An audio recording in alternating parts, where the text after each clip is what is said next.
In our last episode, we discussed how trauma from childhood can be carried all the way into adulthood. This is what's called developmental trauma. In fact, adults not only carry trauma with them, but if they don't address it, they can also pass their trauma on to their children, creating a cycle for generations. The good news, though, is that the work you're doing in this academy will help stop that cycle in its tracks. So give yourself some credit for that. Now, let's talk about why it affects us so much when the adults in our lives can't meet our basic needs. You see, humans, we're designed to work in community.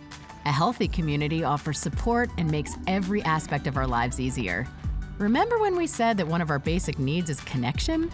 Well, the community is the place where we find that connection.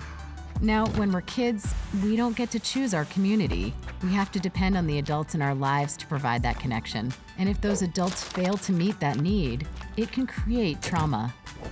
Maybe that failure was a result of their own trauma. Maybe it was a lack of responsibility on their part.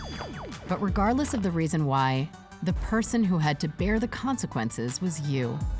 That's not fair, and it's definitely not your fault. As a child, you didn't get to pick which adult was in charge of meeting your needs. You didn't get to pick your family or your community. But as an adult, you do. You get to choose who you surround yourself with and who you spend time with. It's honestly one of the best parts about being a grown-up. So while adult decisions might have affected you, they don't have to define you.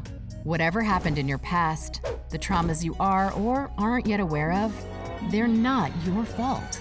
What you're responsible for is what you do moving forward and who you do it with.